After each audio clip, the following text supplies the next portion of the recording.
Bien, continuamos con el programa.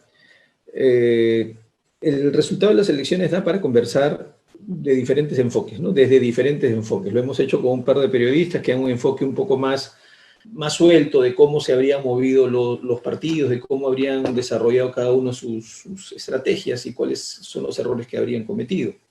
Cuando se conversa con políticos, el diálogo es más entrecortado porque los políticos sí pues se moderan, se modulan, quieren mantener una posecita así, de que son muy académicos, que tienen mucha cancha, que no te quieren soltar la pepe, unas cosas así.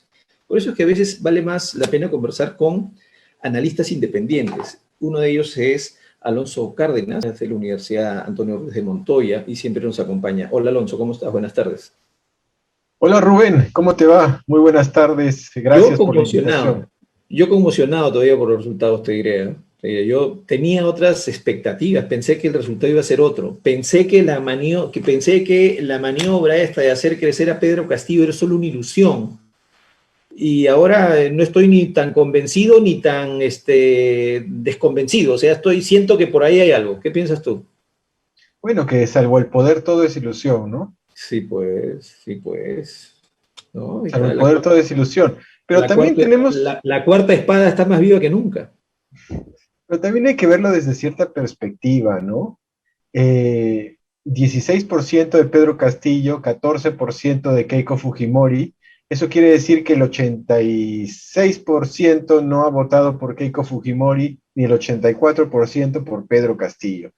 Así que digamos, si estuviéramos en otro país con 16%, pues no vas a ningún lado, ¿no? Pero Ujú. como estamos ante el sistema de partidos más fragmentado y más débil de la región latinoamericana, con 16% estás en segunda vuelta y con 14% pasas a segunda vuelta. Así de pobre, así de alejado, así de débil es el sistema de representación de partidos en el Perú.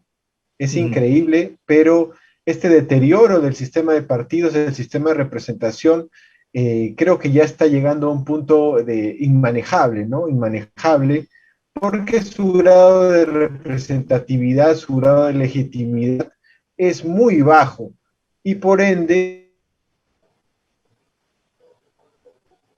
a posteriori va a complicar muchísimo la gobernabilidad. Sí, y digamos que el ejemplo más claro está en la composición del Congreso actual, ¿no? Del Congreso que va a entrar en este momento, ¿no es cierto? La bancada mayoritaria, digamos, la primera minoría creo que es de 24, la segunda es de 22 y así sucesivamente. Bueno, es muy importante analizar las bancadas desde el punto de vista de quién va a ganar la presidencia de la República, ¿no?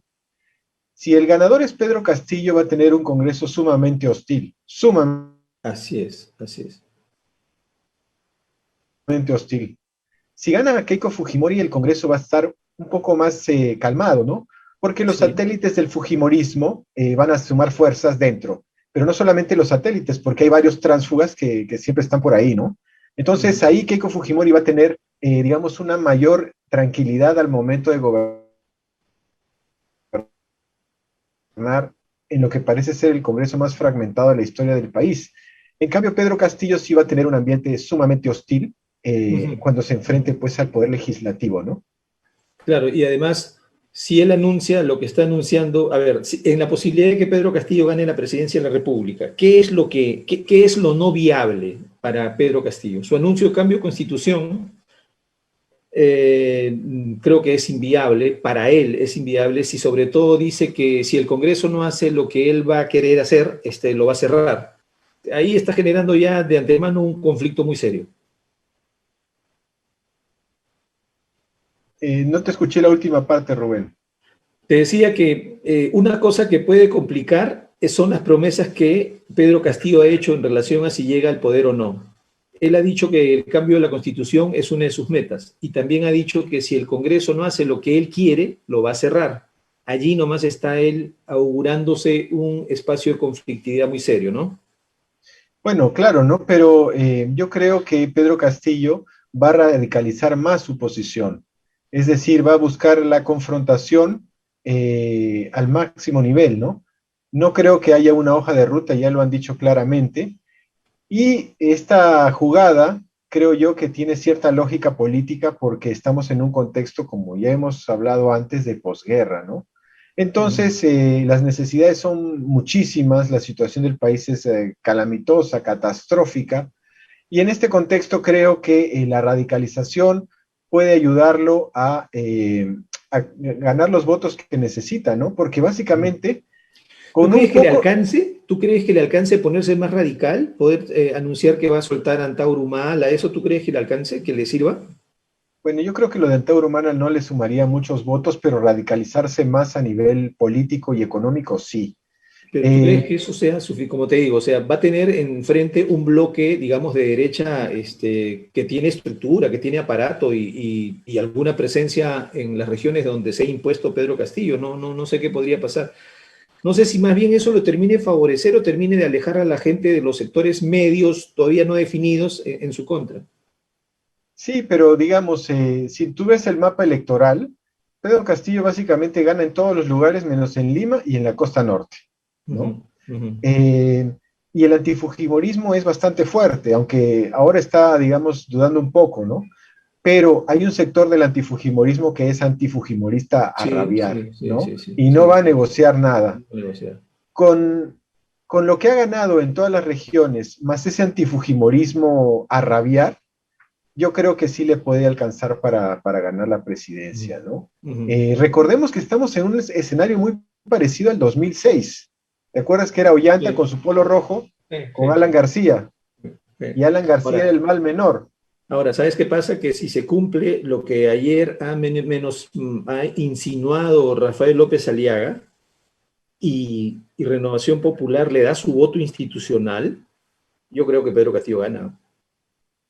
Yo creo que gana Yo, definitivamente. bueno, pero digamos en el Serviría, escenario de... serviría más que la izquierda de Verónica Mendoza diga voy a apoyarlo. Sí, El anuncio de López Aliaga serviría más. sí, yo estoy de acuerdo contigo, pero si tú te lo visualizas como en el año 2006, Alan García, con el voto de Lima y el voto de la Costa Norte, ganó la presidencia de la República, porque Ujú. básicamente Lima, recordarás, votaba tapándose la nariz. La diferencia es que ahora no estamos en un contexto de bonanza como el año 2006 con el superciclo de las materias primas, sino estamos en un escenario de posguerra. De posguerra, sí. Y las necesidades pues son muchísimas, ¿no? Entonces, el discurso de mantener un modelo que nos ha hundido como el peor país a nivel mundial en el coronavirus, creo que ya no va a tener tanto alcance como lo tuvo en el año 2006. Además, el fantasma del chavismo estaba mucho más fuerte en el año 2006 que ahora, ¿no? A pesar de que tenemos 1 millón de inmigrantes venezolanos en el Perú. Entonces, digamos, el panorama electoral está para cualquiera, pero Castillo también tiene sus argumentos, ¿eh? Y si la derecha comete el error de terruquearlo y darle con todo en el Eso tema, sí lo va a hacer crecer. Eso lo sí lo va va, a lo va a fortalecer. porque él ha vendido y desde que ganó y la primera entrevista que hace en su chacra, en su cerro, con su moto, está vendiendo una imagen de una persona candorosa, tan inocente, tan entrañablemente querida en su tierra que el terruqueo no le va a funcionar en este caso a nadie. Sí, pero digamos, a diferencia de la candidata Mendoza, a Pedro Castillo no le han terruqueado nada, a pesar de sus vínculos, supuestos vínculos con el Movadef, etcétera, ¿no? No son inocultables, ¿ah? La, la, Él estuvo en el CONARE y el CONARE estuvo apoyado directamente por el Movadef, ¿no? Claro, entonces esa artillería pesada que se van a guardar los grandes medios de comunicación y las grandes empresas, y lo van a soltar con todo en la segunda vuelta, como te digo, puede terminar favoreciéndolo, ¿no? No, sí, alguien nos comentaba ahora en la interna que un periodista amigo nos comentaba que en los círculos de dirección del Fujimorismo están viendo cómo le agarran, cómo le tapan la boca a lo confir para que se moderen en sus opiniones futuras, para que se pongan un poquito rosaditos, para que el terruqueo precisamente no les explote en la cara, porque están convencidos que va Keiko. ¿Qué pasa si va Hernando de Soto? Yo creo que esa posibilidad de que vaya Hernando de Soto sería la mejor para Pedro Castillo, ¿no? Pedro Castillo tendría un rival sumamente accesible en Hernando de Soto, ¿no? En cambio, la señora Fujimori es mucho más joven, más Se mueve coherente en más, los corre más. discursos. y genera pues mayor acercamiento, ¿no? Que el propio Hernando. Además, en los debates se estructura muchísimo mejor, ¿no? Ujú. Sí, claro, le convendría, ¿no? Y sí, sí, sí, la tendría mucho más fácil, sería menos virulenta la segunda vuelta. Pero volviendo al tema de las cosas que podrían ser viables o no en el gobierno en un eventual gobierno de Pedro Castillo, el cerrar el TC, ¿eso le suma o le resta? El ciudadano que vota a ciegas por Pedro Castillo, que está alojado en las villas, en las comunas más altas de las zonas altas, de las zonas andinas o amazónicas del Perú, que no conoce el poder del Estado, pero le llega pues altamente si te dicen voy a cerrar el TC, ciérralo, pues debe estar mal, y le dan su voto, pero y en sectores más o menos medios, informados, el anunciar que puede cerrar el Congreso, ¿eso todavía funciona como le funcionó a Vizcarra? Yo creo que hay que ver las diferentes perspectivas, ¿no? Lima, por ejemplo, sus grandes barriadas, sus grandes asentamientos humanos, ¿no? Donde el crecimiento económico nunca llegó, pues es totalmente indiferente a que le cierren o le abran el 13, desprecia al Congreso, desprecia al Poder Judicial, no, ni siquiera tiene pues los servicios básicos mínimos, ¿no? Entonces, ese discurso no les va a afectar. A las clases medias, pues yo creo que les afectaría, pero menos, les afectaría menos porque también se han visto sumamente golpeadas por el coronavirus. Muchas han tenido que perder su casa, hipotecarse, gastar 20,000, 30,000 soles en oxígeno. O sea, realmente el golpe ha sido tremendo. Y este discurso del libre mercado ante todo, pues ha mostrado una brutalidad terrible, inclusive para las clases medias en la ciudad de Lima. Ujú, ujú. Sí, es cierto, es cierto. Ahora, y el Congreso, yo conversaba ahora con una gente que estaba vinculada a Alianza para el Progreso y yo les decía que el Congreso actual, como está tan polarizado como va a estar, va a necesitar de algunas bancadas o personalidades bisagra para poder viabilizar algunos de los temas que están pendientes, como el tema de la reforma política, como el tema de la reforma judicial. ¿Quién crees que puede ser en este Congreso esa bancada o esa persona de los pocos que puedan destacar que pueda ir de antemano pensando que va a funcionar como bisagra para desarrollar algunos de los proyectos en el legislativo? Depende mucho de quién sea presidente, ¿no? Yo creo que si el presidente es Pedro Castillo, va a haber confrontación y no va a haber De todos ese lados. congresista bisagra. Y si la presidenta es Keiko Fujimori, no va a haber esa confrontación, sino que vamos a tener un Congreso bastante servil hacia el Poder Ejecutivo, salvo algunas vacadas que son muy pequeñas, ¿no? Por ejemplo, Juntos por el Perú, pues que tiene muy pocos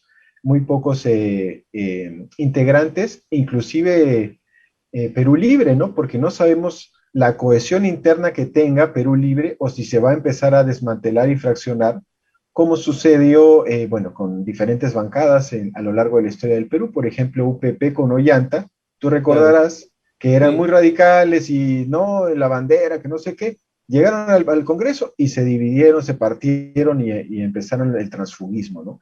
claro.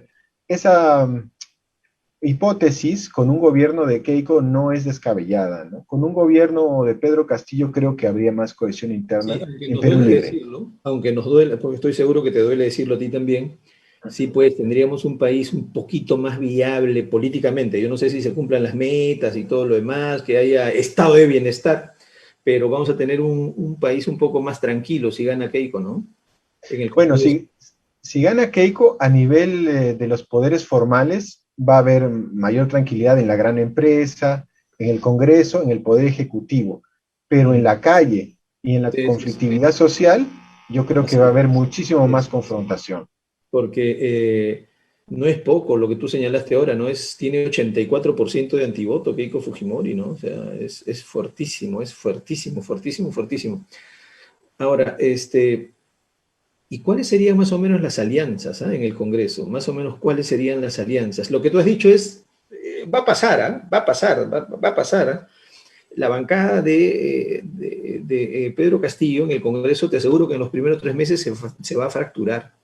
Va a haber quienes inmediatamente ante la primera decisión de Pedro Castillo, que no les guste, van a acusarlo hasta de traición y todo lo demás, y se van a fracturar. Ese es un patrimonio de la izquierda en el Perú. Son campeones rompiendo partidos. Entonces, eso va a pasar. A la luz de eso, ¿qué alianzas crees que se pueden ir desarrollando en el Congreso? ¿Quiénes crees más o menos que se perfilan? Bueno, puede haber una alianza entre una facción de Acción Popular, porque recordemos que Acción Popular pues es ahí También como viene una para... hidra, ¿no? Ujú. Una hidra de varias cabezas, con el Fujimorismo, por ejemplo. Avanza País de Hernando de Soto inmediatamente se va a aliar con el Fujimorismo. Eh, una facción de Perú Libre se va a ir con Juntos por el Perú. Algunos de Perú Libre creo yo que son un poco tránsfugas y también se van a ir con el Fujimorismo, pero depende mucho de quién sea el presidente. Si el presidente es Pedro Castillo, se van a caer las caretas más rápido que tarde, ¿no? Pero Ujú. si la presidenta es Keiko Fujimori, pues digamos, todos los fujimoristas o que han tenido pasado fujimorista se van a plegar al toque a lo que diga el Poder Ejecutivo, ¿no? Por eso depende mucho de quién sea el presidente de la República. Dependiendo, ¿no? Y a quién deciden que vaya a la cabeza del legislativo también. No pesó mucho el tema que te achaquen que estás vinculado a la corrupción, ¿no? Eh, la gente de Juntos por el Perú, específicamente la gente de Verónica Mendoza, discutió mucho el tema y por eso rompió con Cerrón, por eso denostó de Jude Simon y ellos se fueron con su proyecto a otro lado y acaban de ganar el pase de la segunda vuelta, ¿no? Y a ellos no les incomodó que le dijeran corrupto, y no.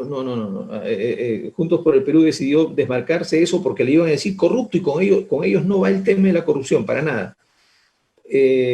No les sirvió mucho esa estrategia, ¿no?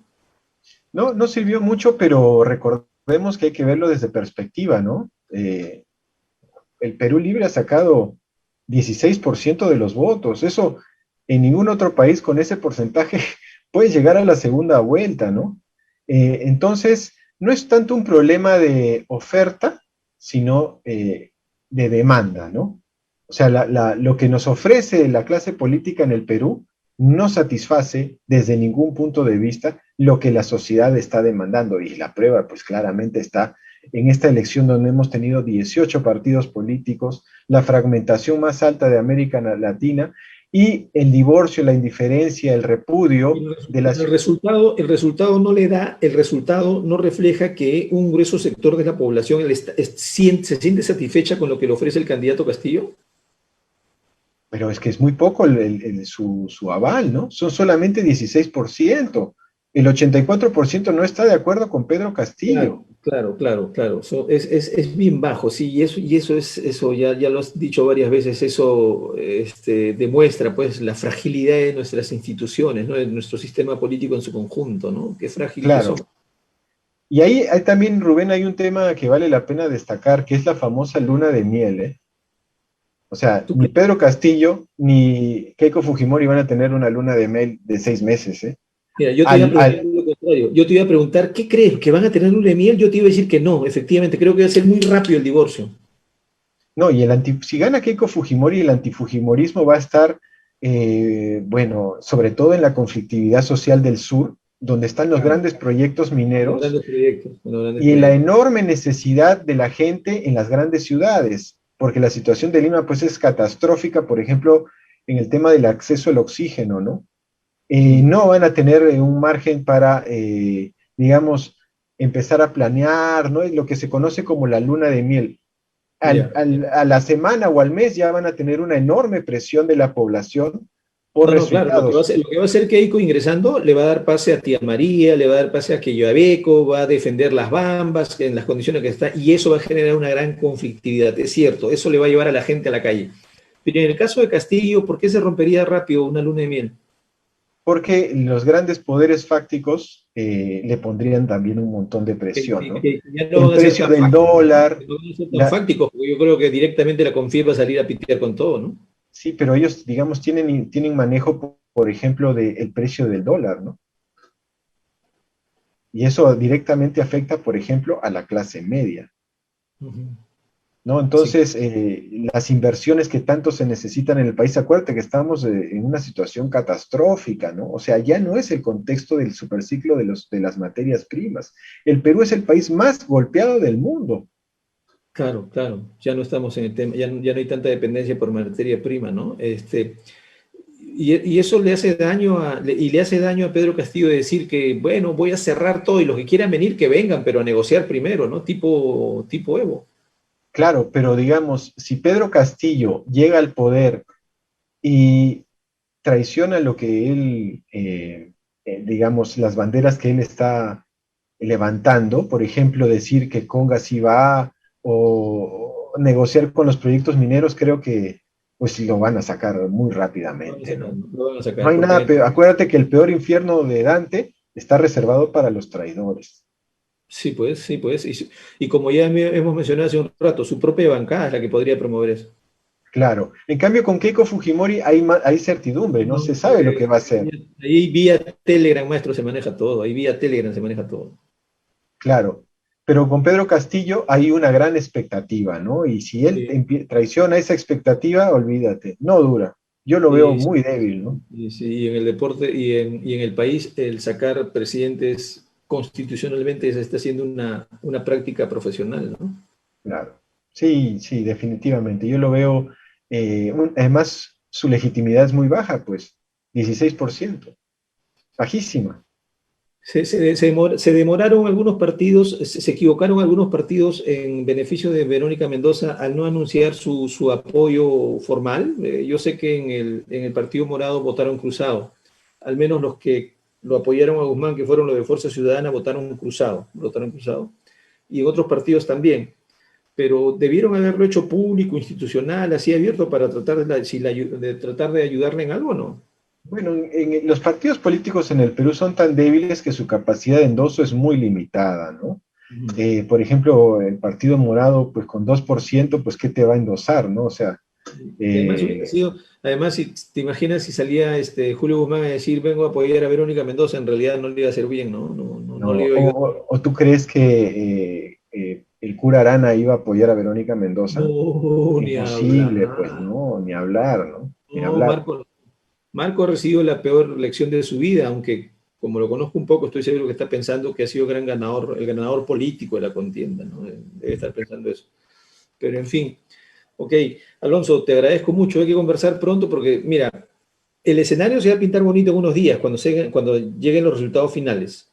Cuando lleguen los resultados finales y ya los que pasen a la segunda vuelta tengan que ir lanzando su política de alianzas y ver, y cuando ya definan en lo propositivo cuáles van a ser los ejes de su campaña, que no es poco, son casi 2 meses, porque es en junio la segunda vuelta. Entonces, Yo creo que eso también debería cambiarse, ¿no? En casi todos los países la segunda vuelta es en 3, 4 semanas. Nosotros son 2 meses, es demasiado tiempo, ¿no? demasiado tiempo, ¿no? Sí, es cierto, algo debe estar pasando por ahí. Bueno, entonces seguimos conversando, Alonso, te agradezco mucho. Gracias, Rubén. Muy buenas tardes. Ok, estuvo con nosotros amigos Alonso Cárdenas, que como le dije es politólogo, experto en políticas públicas de la Universidad Antonio Ruiz de Montoya.